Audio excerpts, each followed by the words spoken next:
Okay, if I were to say to you, you have to go and buy a Super Mini, by which I mean a small family hatchback that's not an SUV or a crossover, what's the first one that comes into your head? Ford Fiesta? No, they don't make them new anymore, although there are plenty of wonderful second-hand ones on the Motorpoint website. Renault Clio? Still no. It's this is what you're thinking of, a Volkswagen Polo.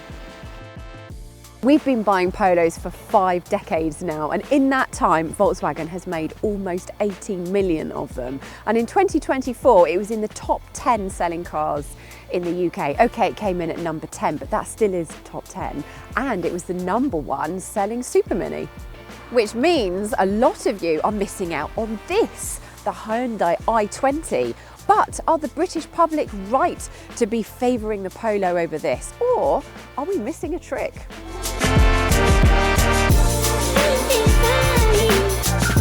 Styling-wise, the Polo very much follows a Golf in miniature playbook. It's certainly a conservative design, but it's well proportioned, and pretty much the only controversial element is the full-width light bar that Volkswagen is very fond of. But if you don't like that, you're in luck, because this entry-level Polo Life doesn't have that particular feature.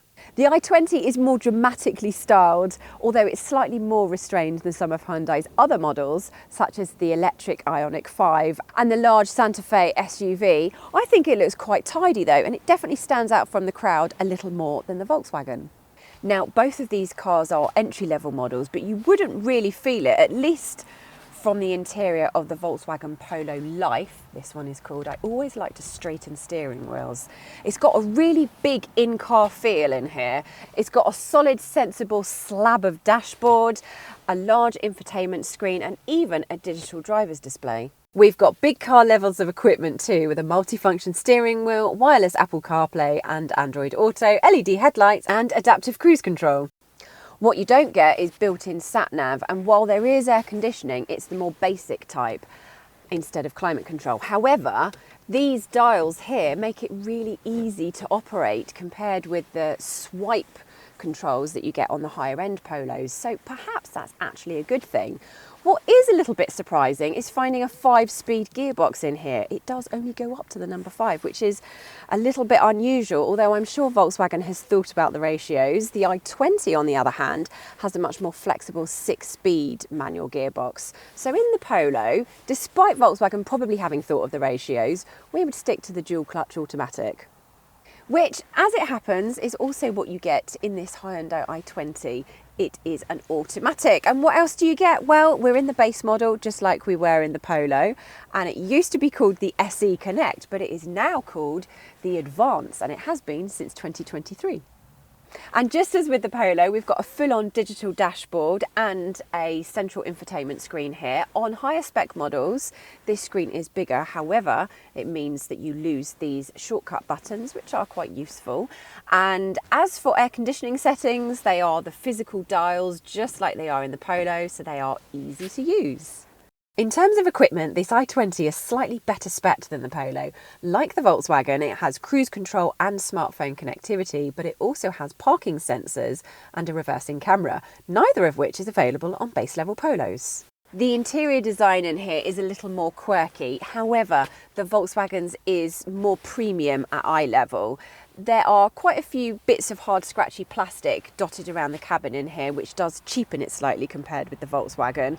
Although there is still hard scratchy plastic to be found in the Polo, it's just a bit more cleverly hidden. Which car gets the nod in the rear seats? Well, we're still in the i20 at the moment, and considering it's such a small car, it is very spacious. I've got plenty of legroom and a decent amount of headroom, although somebody like Tim Rodey might be a bit like this. It does feel a little bit low rent back here though. There aren't really any added extras for the rear seat passengers. If you go for a higher spec model, you do get device charging, not on this spec model, and the door cards are just large slabs of scratchy plastic. Nothing to get excited about. Let's see what the Polo's like. In the back of the Polo here, it instantly feels like a much more pleasant place to be. The seats are more comfortable, it feels more premium. Again, that premium word, I'll try not to repeat it too much in this review.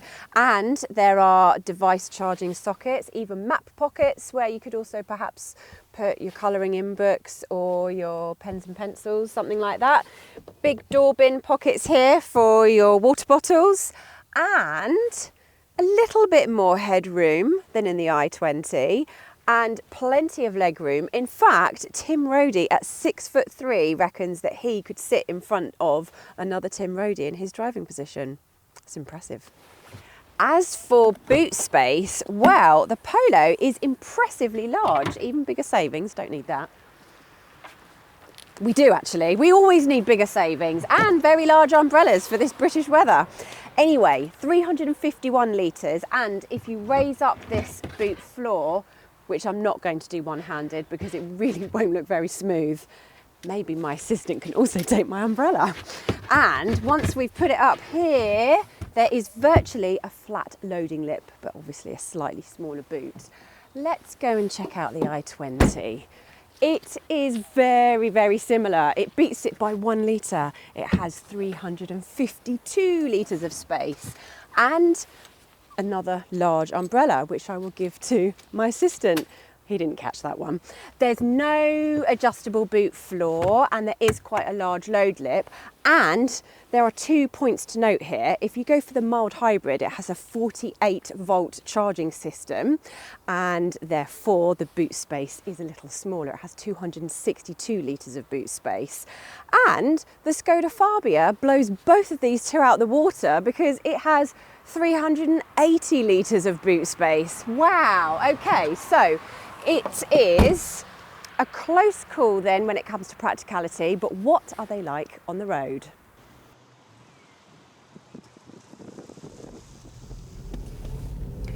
Okay, so there's a bit of an elephant in the room here because this 1 litre non-turbo engine coupled with a 5-speed manual gearbox is woefully slow. It takes 15.5 seconds to get to 60.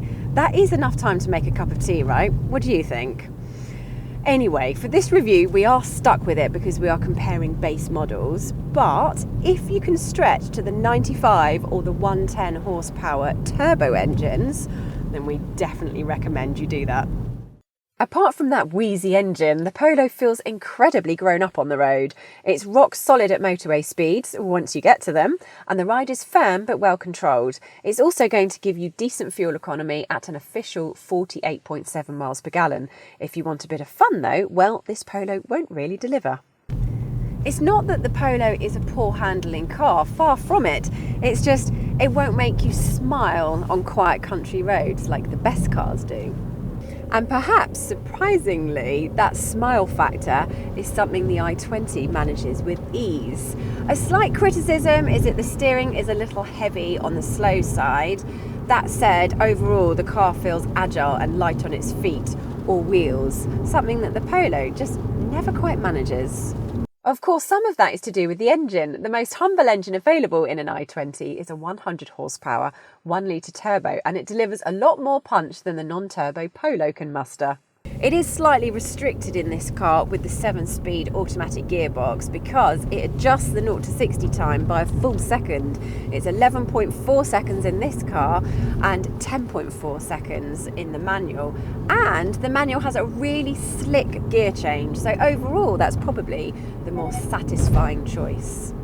We should mention too that the faster i20 actually delivers better fuel economy than the Polo at around 53 miles per gallon, though actually the more powerful 95 horsepower Polo betters the i20 at 54 miles per gallon. So when shopping for a super mini, should a Volkswagen Polo or a Hyundai i20 be high up on your list? And is it all about that base? Sorry. Or should you be looking further up the model range? Well, the Polo might be the default choice here, and aside from having a much more upmarket, see, I told you I wouldn't say premium, although now I have actually said premium another time when I could have just said upmarket, and I've now said upmarket twice or 3 times. Anyway, that interior, the i20 is faster, just as practical, more economical and better to drive. Although if the Polo didn't have that non-turbo engine, the result may be slightly different. And as for whether the base level models are okay, well, unless you really need that built-in sat-nav, these cars leave you wanting for nothing. And on that note, subscribe.